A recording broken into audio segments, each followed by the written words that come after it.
Sejarah Filsafat Barat, buku karya Bertrand Russell, bab 26, kaum sinis dan kaum skeptis. Hubungan antara orang-orang yang terkemuka dalam bidang intelektual dengan masyarakat sezamannya sangat berbeda-beda di berbagai masa yang berbeda. Pada masa-masa yang baik, hubungan mereka sepenuhnya selaras dengan lingkungannya. Mereka sudah barang tentu mengajukan saran-saran pembaharuan yang menurut mereka perlu. Sementara mereka pun yakin bahwa saran-saran itu akan disambut baik, dan mereka tidak membenci dunia tempat mereka hidup, sekalipun dunia itu belum mengalami pembaharuan. Pada masa-masa lain, mereka bersikap revolusioner, di mana mereka beranggapan bahwa perlu dilakukan perubahan secara radikal.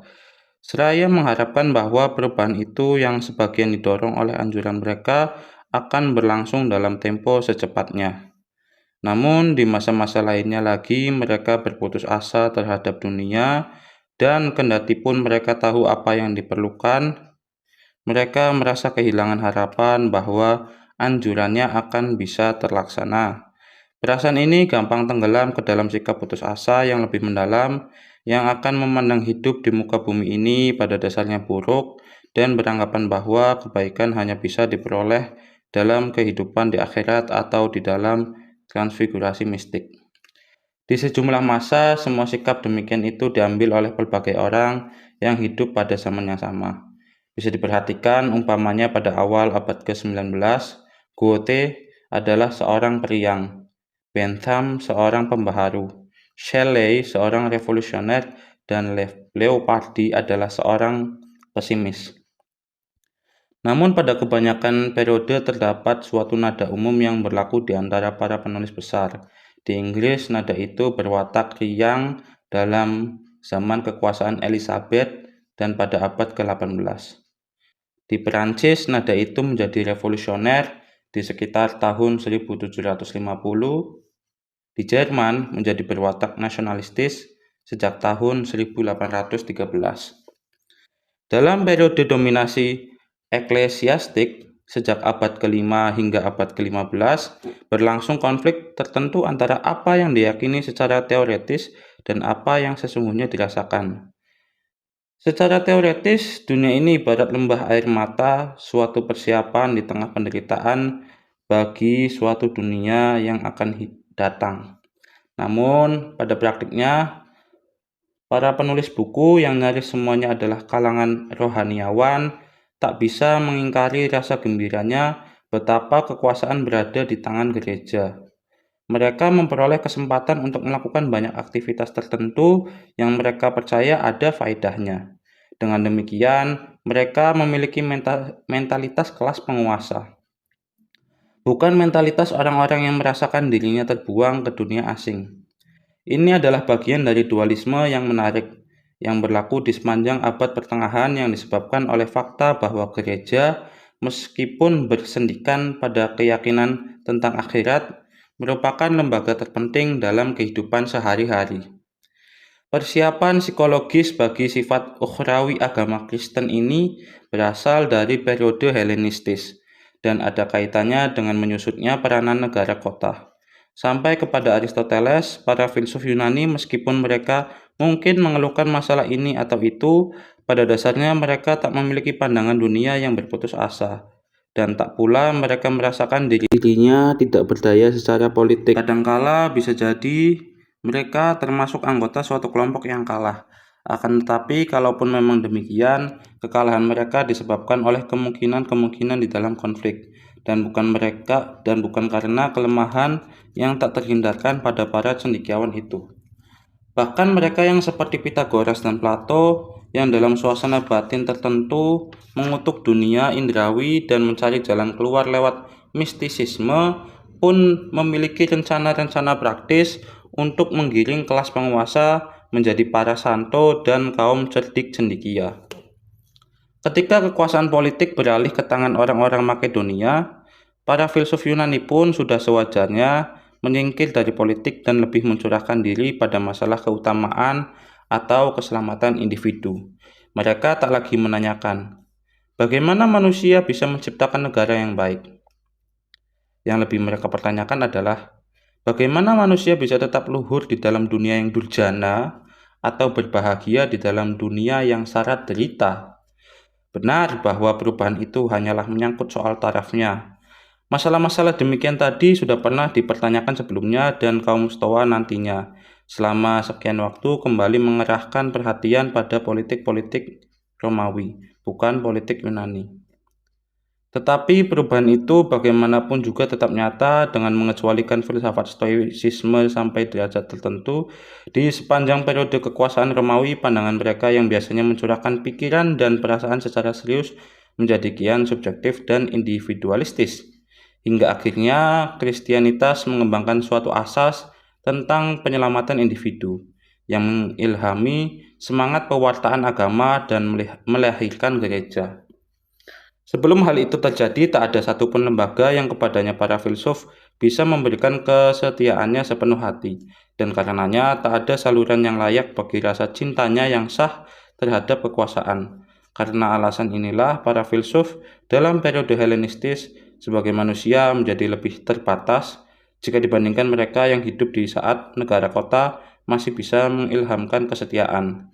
Mereka memang masih berpikir, sebab mereka tak bisa untuk tidak berpikir. Namun jarang sekali mereka berharap bahwa pemikirannya akan membuahkan pengaruh bagi kehidupan sehari-hari. Terdapat 4 mazhab filsafat yang didirikan di sekitar zamannya Alexander. Dua di antaranya yang paling terkenal, mazhab Stoa dan mazhab Epikurean, akan menjadi pokok bahasan dalam bab selanjutnya. Dalam bab sekarang ini kita akan memusatkan perhatian pada mazhab sinis dan mazhab skeptis. Melalui upaya pendirinya, Diogenes, mazhab yang pertama dari keempat mazhab di atas mengambil sumbernya dari Antisthenes, seorang murid Socrates yang umurnya kira-kira 20 tahun lebih tua daripada Plato. Antisthenes adalah tokoh yang terkemuka yang dalam beberapa hal agak menyerupai Tolstoy. Sampai sesudah kematian Socrates, ia hidup di kalangan bangsawan sesama murid Socrates dan tidak menunjukkan tanda-tanda kekolotan sikap. Namun sesuatu hal, entah kekalahan Athena atau kematian Socrates atau karena sudah muak dengan perbantahan filsafat yang berlarut-larut, lantas menyebabkan dirinya sesudah umurnya tak bisa dikatakan muda, memandang rendah segala sesuatu yang sebelumnya ia hargai.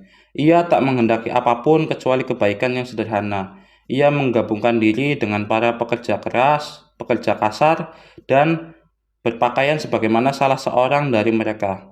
Ia memberikan khotbah di tempat terbuka dengan gaya tertentu sehingga mereka yang tidak terpelajar bisa memahami. Segala filsafat yang serba muluk ia anggap tak ada gunanya. Apa yang bisa diketahui haruslah bisa diketahui oleh orang kebanyakan. Ia meyakini prinsip kembali ke alam dan menerapkan keyakinan itu pada lingkup yang amat luas. Tidak perlu ada pemerintahan, harta milik pribadi, perkawinan, agama yang terlembaga. Para pengikutnya mungkin juga dia sendiri mengutuk perbudakan. Ia tidak sepenuhnya bersikap asketis, namun ia menistakan kemewahan dan semua upaya untuk mengejar kenikmatan jasmani yang bersifat semu. Saya lebih baik gila daripada bersukacita, ujarnya. Ketenaran Antisthenes diungguli oleh ketenaran muridnya Diogenes, seorang pemuda dari Sinop di Euxine yang pada pertemuan pertama tidak dia pedulikan. Anak seorang penukar uang, money changer, yang buruk reputasinya dan pernah dipenjara karena merusak mata uang. Antisthenes mengusir pemuda itu pergi, namun ia tak mau peduli. Antisthenes memukulnya dengan pentungan, namun ia tetap bergeming. Ia mendambakan kebijaksanaan dan berpendapat bahwa ia bisa memperolehnya dari Antisthenes. Tujuan hidupnya adalah mengerjakan apa yang pernah diperbuat ayahnya, merusak mata uang. Namun dalam skala yang jauh lebih luas, ia ingin merusak semua mata uang yang berlaku di dunia. Semua cap yang lazim berlaku adalah palsu.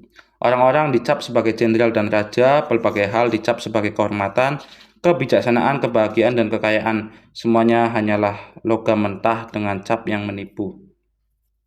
Ia memutuskan untuk hidup seperti anjing, dan karena itulah ia disebut seorang sinis, cynic, yang berarti anjing.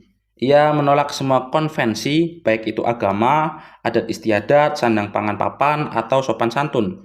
Dikisahkan bahwa ia tinggal dalam sebuah bak, namun Gilbert Murray meyakinkan kita bahwa cerita itu keliru, yang benar adalah sebuah teko besar.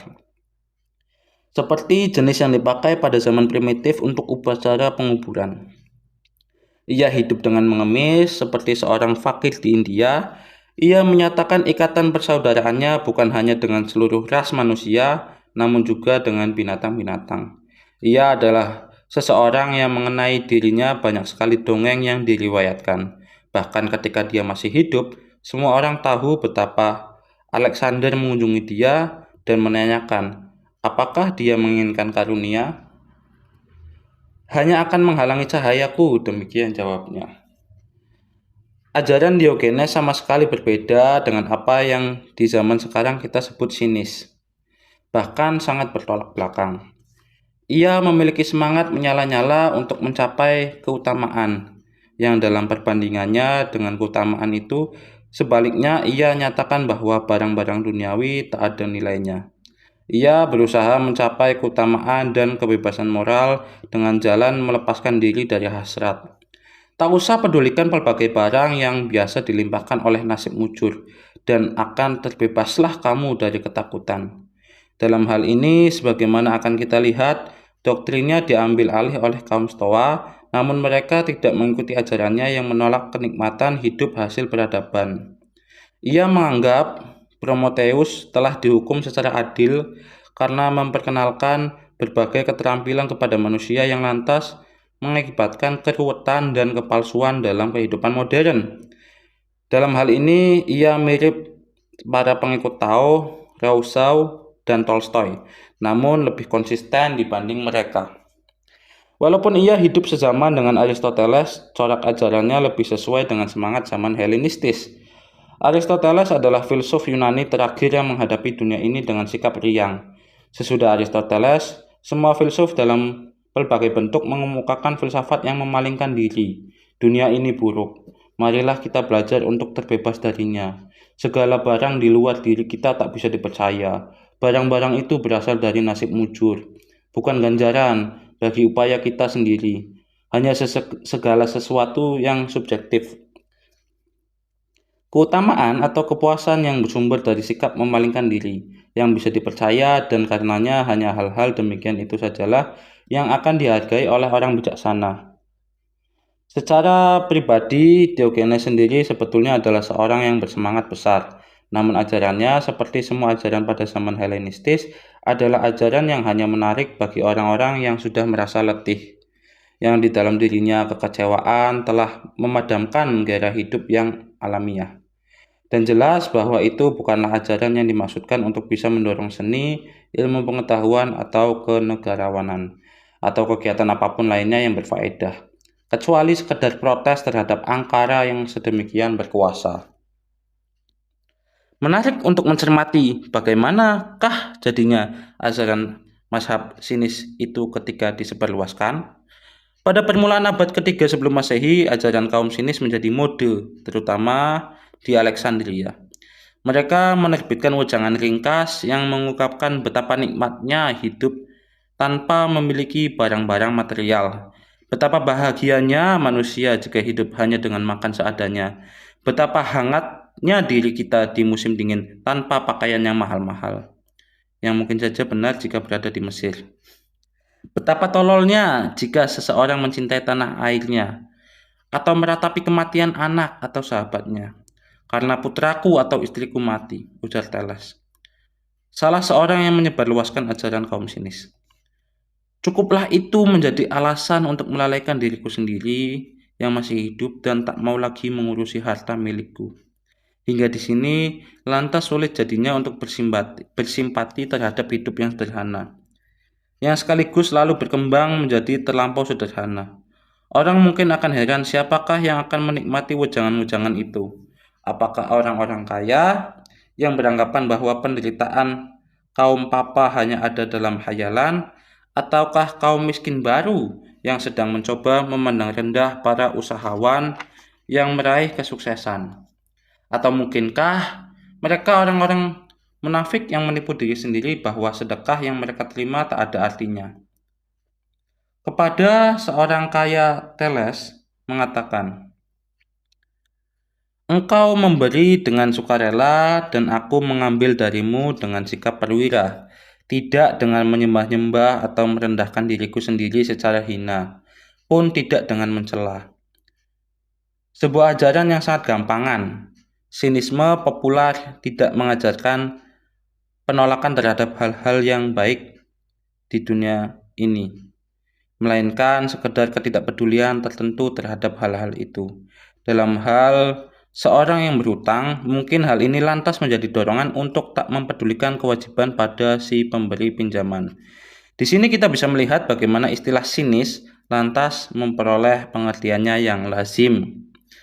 Segi-segi yang terbaik dalam ajaran mazhab sinis lantas bergulir menuju stoicisme, yang sekaligus merupakan filsafat yang lebih bulat dan utuh. Skeptisisme sebagai ajaran dari berbagai mazhab dikemukakan pertama kali oleh Pyrrho yang pernah menjadi serdadu dalam pasukan Alexander dan pernah bertugas bersama pasukan itu sampai ke India. Pekerjaan itu tampaknya telah cukup memberinya pengalaman melancong dan kemudian dia melewatkan sisa hidupnya di kota kelahirannya, Elis, di mana ia meninggal pada tahun 275 sebelum Masehi.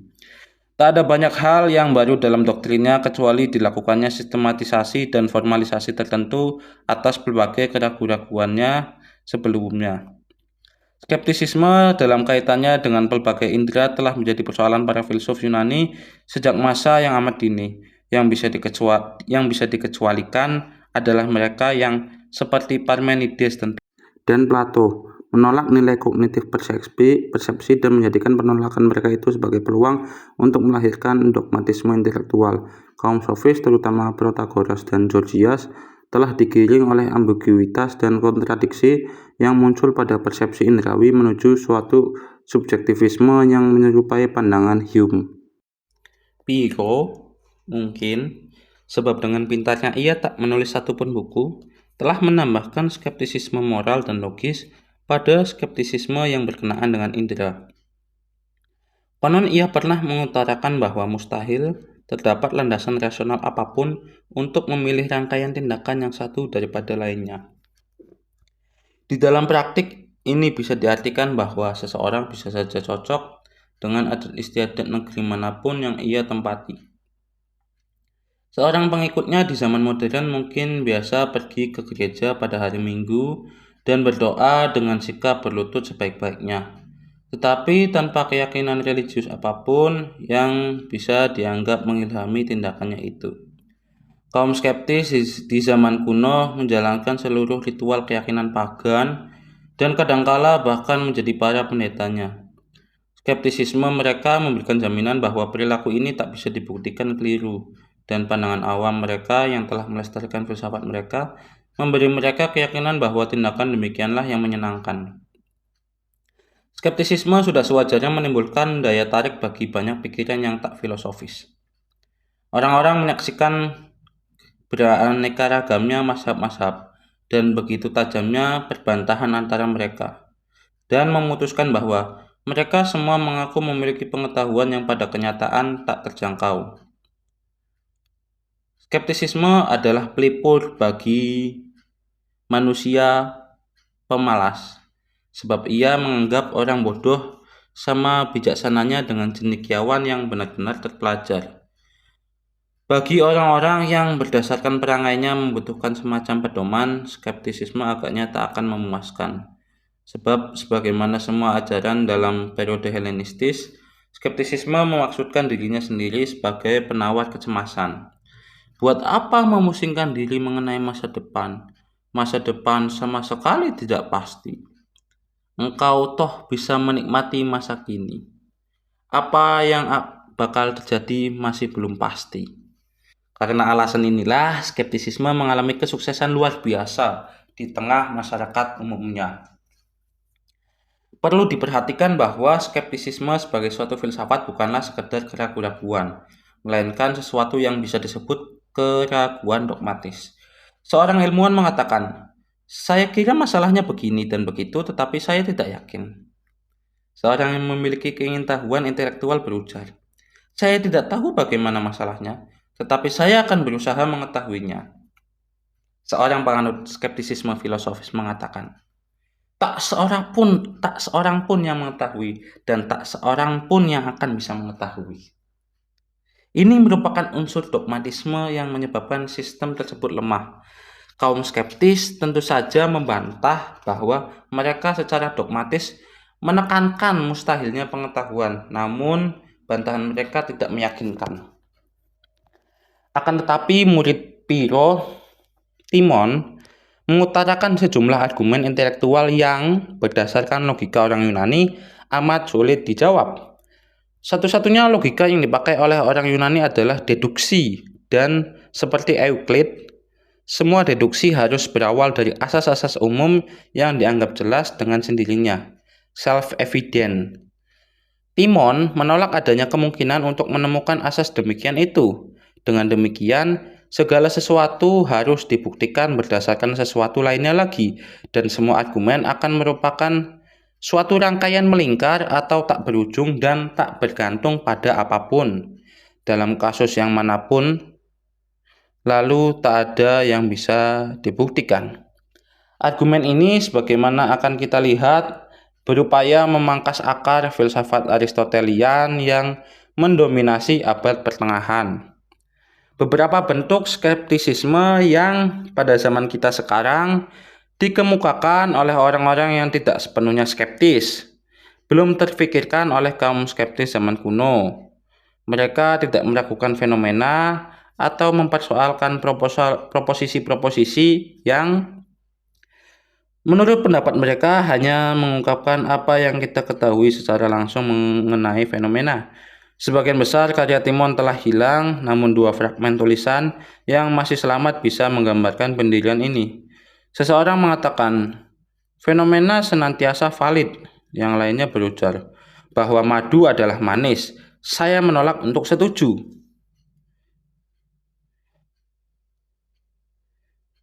Yang lainnya berujar bahwa madu itu tampaknya manis. Saya setuju sepenuhnya. Seorang penganut skeptisisme modern akan menyatakan bahwa fenomena hanya terjadi dan tidaklah valid atau tak valid. Apa yang valid atau tak valid pastilah merupakan suatu pernyataan, dan tak ada pernyataan yang bisa sedemikian erat kaitannya dengan fenomena sehingga tak mungkin keliru. Berdasarkan alasan serupa, ia akan mengatakan bahwa pernyataan madu tampaknya manis pun merupakan sesuatu yang sangat mungkin dan tidak sepenuhnya pasti. Dalam beberapa hal, doktrin Timon sangat mirip dengan pandangan Hume. Ia berpendapat bahwa sesuatu yang belum pernah disaksikan atom-atom, umpamanya tidak bisa disimpulkan secara valid, namun jika dua fenomena sudah sering disaksikan bersama-sama, maka yang satu bisa disimpulkan berdasarkan yang lain. Timon tinggal di Athena pada tahun-tahun terakhir masa hidupnya yang panjang, dan meninggal di tempat itu pada tahun 235 sebelum Masehi. Seiring kematiannya, maka mazhab Piro sebagai suatu mazhab pun tamat riwayatnya. Akan tetapi doktrin-doktrinnya dengan sedikit modifikasi ini mungkin tampak ganjil diambil alih oleh akademi yang mewakili tradisi Platonis. Orang yang menyebabkan revolusi filosofis yang mengejutkan ini adalah Arcesilaus, yang hidup sejaman dengan Timon dan meninggal pada usia lanjut kira-kira tahun 240 sebelum Masehi.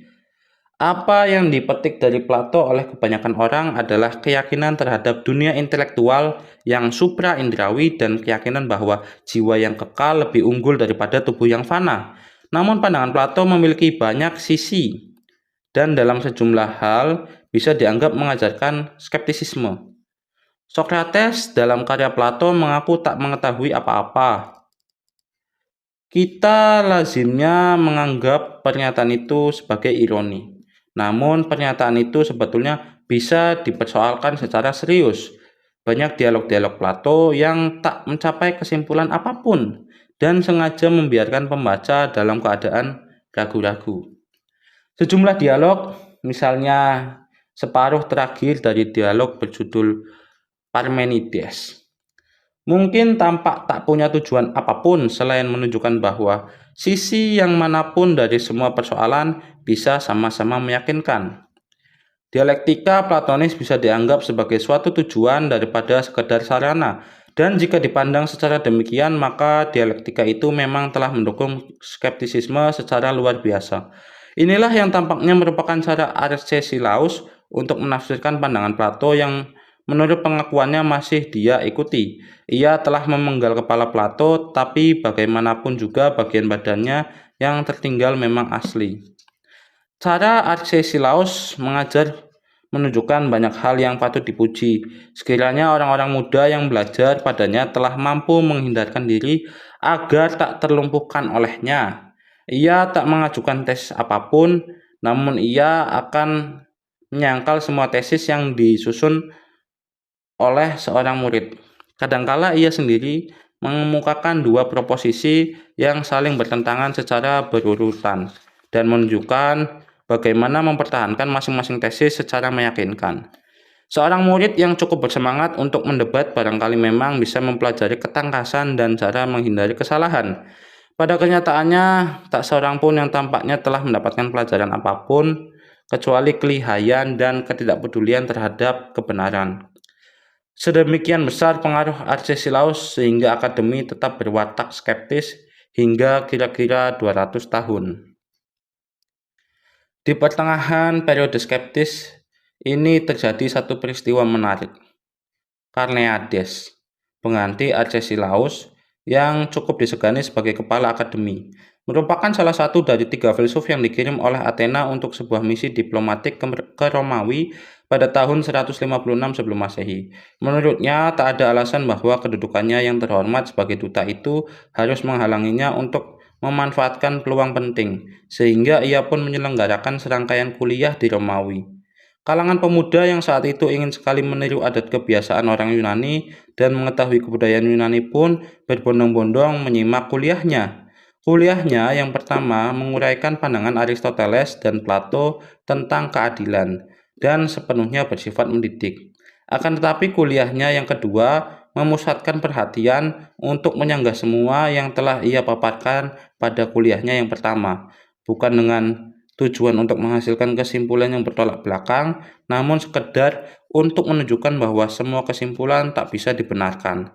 Sokratesnya Plato pernah menyatakan bahwa melakukan ketidakadilan merupakan kejahatan yang lebih besar akibatnya bagi pelakunya sendiri daripada bagi yang diperlakukan tak adil itu. Carneades dalam kuliahnya yang kedua menyikapi pendapat itu dengan cemoohan. Negara besar, demikian ujarnya, bisa menjadi besar dengan melakukan agresi secara tak adil terhadap tetangganya yang lebih lemah. Di Romawi, pendapat ini sama sekali tak bisa dibantah.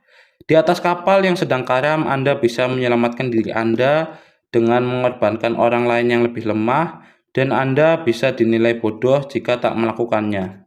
Di mata Carneades, semboyan, "Selamatkan dahulu perempuan dan anak-anak," agaknya bukanlah semboyan yang menghasilkan keselamatan pribadi.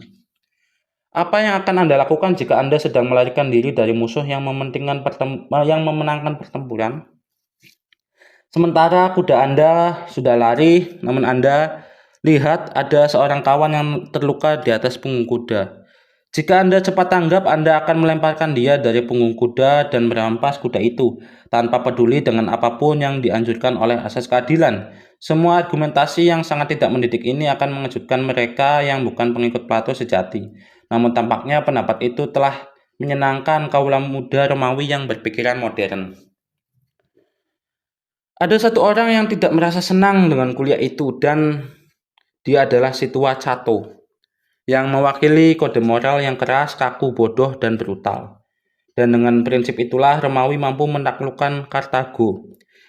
Sejak usia muda hingga hari tuanya ia hidup sederhana, bangun pagi-pagi, menangani kerja kasar yang keras, hanya menyantap makanan kasar dan tak pernah mengenakan pakaian yang harganya lebih dari 100 picis. Terhadap negara, ia luar biasa jujur, menghindari semua tindakan suap dan mencuri. Ia mewajibkan orang-orang Romawi lainnya melakukan semua keutamaan yang telah ia jalankan sendiri, dan menegaskan bahwa menuntut dan menangkap seorang durjana adalah tindakan paling utama yang bisa dilakukan seorang yang jujur. Sedapat mungkin ia memberlakukan adat istiadat Romawi kuno yang keras. Cato pun mencopot seorang bernama Manilius dari anggota Senat, yang berpeluang besar untuk diangkat menjadi konsul di tahun berikutnya, hanya karena ia mencium istrinya terlalu mesra di siang hari dan di depan anak perempuannya. Dan karena marah mengenai hal itu, Manilius mengatakan kepada Cato, istrinya tak pernah lagi menciumnya kecuali jika dibentak. Ketika Cato berkuasa, ia melarang kemewahan dan pesta pora. Ia menyuruh istrinya agar tak hanya menyusui anak kandungnya sendiri, tetapi juga anak dari budak-budaknya. Dengan maksud agar setelah mendapatkan susu yang sama, anak-anak para budak itu setia kepada anak kandungnya. Jika para budaknya sudah terlampau tua untuk bekerja, ia menjual mereka tanpa rasa iba. Ia menekankan bahwa para budaknya harus hanya bekerja dan tidur. Ia mendorong budak-budaknya untuk saling berselisih, sebab ia tak suka jika mereka saling bersahabat. Jika seorang budak melakukan kesalahan besar, ia akan memanggil budak-budaknya yang lain dan menyuruh mereka untuk memutuskan hukuman mati bagi budak yang bersalah. Ia kemudian akan melaksanakan hukuman mati itu dengan tangannya sendiri di hadapan para budak lainnya. Perbedaan antara Cato dan Carneades sangat jelas. Yang satu berwatak brutal disebabkan moralitas yang teramat keras dan terlalu tradisional, sedangkan yang lain berwatak rendah karena moralitas yang terlalu lembek dan terlampau terpengaruh oleh kehancuran sosial di dunia Helenistis. Marcus Cato bahkan sejak awal ketika para pemuda mulai belajar bahasa Yunani dan ketika bahasa itu semakin menarik perhatian di Romawi sudah tak menyukainya. Khawatir jika kaum muda Romawi yang sangat berminat untuk menimba pengetahuan dan kepandaian berbicara akan sama sekali tak menghargai lagi kehormatan dan kemuliaan ketentaraan. Maka suatu hari di hadapan Senat, ia secara terbuka mengemukakan adanya kesalahan bahwa para duta sudah cukup lama di tempat itu dan tak menyampaikan pesan apapun, dengan mempertimbangkan pula bahwa mereka adalah orang-orang yang licik dan dengan mudah bisa menghasut sesuai kepentingan mereka. Dan jika sudah tak ada hal-hal lainnya lagi, maka yang perlu dilakukan tinggal membujuk para anggota Senat untuk memutuskan suatu jawaban bagi para duta dan mengirim mereka pulang kembali ke sekolah-sekolah mereka untuk mengajar anak-anak mereka sendiri di Yunani dan meninggalkan anak-anak Romawi sehingga anak-anak Romawi bisa belajar mentaati hukum dan senat seperti yang telah mereka lakukan sebelumnya. Maka ia mengatakan demikian itu kepada senat bukan karena ia membeberkan suatu maksud buruk atau kebencian pribadi kepada Karneades sebagaimana dugaan banyak orang, namun karena ia pada dasarnya memang membenci filsafat. Di mata Cato, orang-orang Athena adalah bangsa yang lebih rendah dan tak memiliki hukum. Tak jadi soal jika mereka dihina karena kedangkalan intelektual.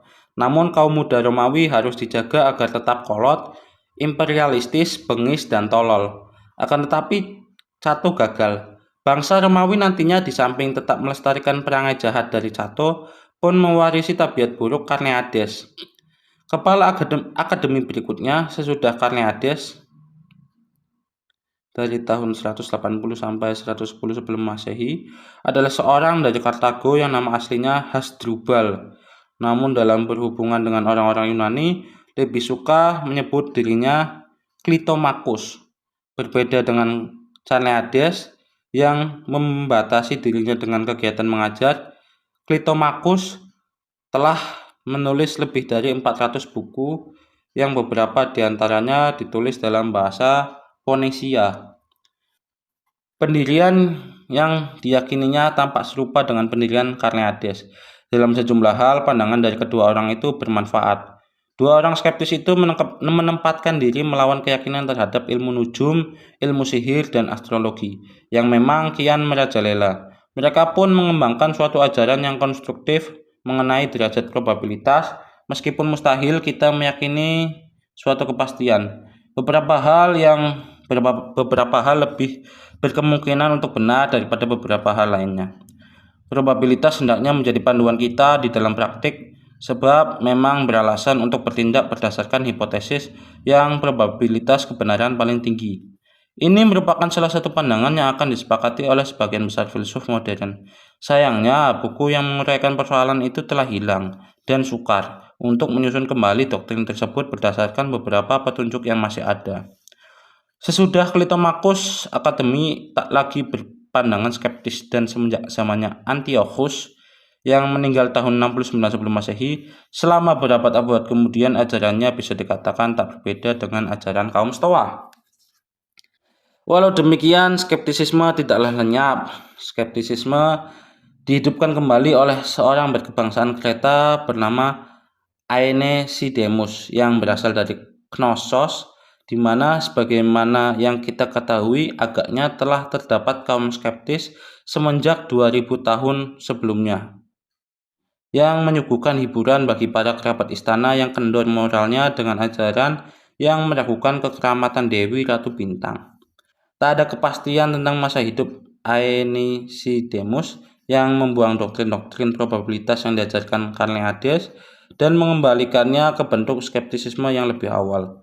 Pengaruhnya cukup besar, pemikirannya dianut oleh penyair Lucian pada abad kedua Masehi, dan tak lama kemudian juga oleh Sextus Empiricus, satu-satunya filsuf skeptis dari zaman antik yang karya-karyanya masih lestari. Sebagai misal, ada risalah ringkas berjudul Argumen-argumen untuk menyangkal keyakinan terhadap Tuhan yang diterjemahkan oleh Edwin Bevan dalam bukunya Later Greek Religion halaman 52-56, dan dikemukakan oleh Bevan bahwa pemikiran itu mungkin dipetik oleh Sextus Empiricus dari Carneades sebagaimana yang dilaporkan oleh Clitomachus. Risalah itu dibuka dengan penjelasan bahwa dalam hal perilaku, kaum skeptis bersikap ortodoks. Kami kaum skeptis dalam perbuatan praktis mengikuti adat yang berlaku di dunia, namun tanpa menganut satupun pendapat mengenainya. Kami mengatakan bahwa para dewa ada dan melakukan ibadah bagi para dewa itu, serta mengatakan bahwa mereka mengendalikan jalannya dunia ini. Namun dalam mengatakan hal itu, kami tidak mengungkapkan suatu keyakinan dan menghindari kecerobohan orang-orang yang dogmatis. Selanjutnya, ia kemukakan bahwa orang-orang yang saling berbeda pendapat mengenai sifat Tuhan, umpamanya sejumlah orang berpendapat bahwa Dia berwujud, sejumlah lainnya mengatakan tak berwujud. Karena kita tidak memiliki pengalaman mengenai Dia, maka kita tidak tahu sifat-sifatnya. Eksistensi Tuhan bukanlah sesuatu yang jelas dengan sendirinya, dan karena itu memerlukan bukti. Dikemukakan pula sebuah argumen yang agak membingungkan untuk menunjukkan bahwa mustahil terdapat bukti mengenai hal itu. Selanjutnya ia membahas masalah kejahatan dan menyimpulkan dengan pernyataan sebagai berikut. Mereka yang menegaskan secara positif bahwa Tuhan eksis tak bisa luput dari perbuatan durhaka. Sebab jika mereka mengatakan bahwa Tuhan berkuasa atas segalanya, maka mereka menganggap Dia sebagai pencipta berbagai hal yang jahat. Dan di lain pihak, jika mereka mengatakan bahwa Dia hanya berkuasa atas sebagian hal atau bahwa Dia tak berkuasa atas apapun, berarti mereka menganggap Tuhan peragu atau impoten, dan anggapan demikian itu jelas melanggar iman. Skeptisisme kendati pun tetap menarik perhatian sejumlah orang terpelajar hingga di suatu saat di abad ketiga Masehi. Sesungguhnya bertolak belakang dengan watak zaman itu yang kian bergulir menuju agama yang dogmatis serta doktrin tentang keselamatan. Skeptisisme mengandung cukup kekuatan yang bisa mempengaruhi kaum terpelajar untuk merasa tidak puas dengan agama-agama negara. Namun skeptisisme bahkan di dalam lingkup yang sepenuhnya intelektual tak memiliki sesuatu yang positif untuk ditawarkan sebagai pengganti agama-agama itu. Sejak zaman Renaissance dan seterusnya, skeptisisme teologis telah dilengkapi oleh sebagian besar penganjurnya dengan suatu keyakinan yang berapi-api terhadap ilmu pengetahuan, sedangkan di zaman antik belum ada hal semacam itu yang melengkapi keraguan. Tanpa perlu menjawab argumen-argumen kaum skeptis, dunia antik pun mengalihkan perhatiannya dari mereka.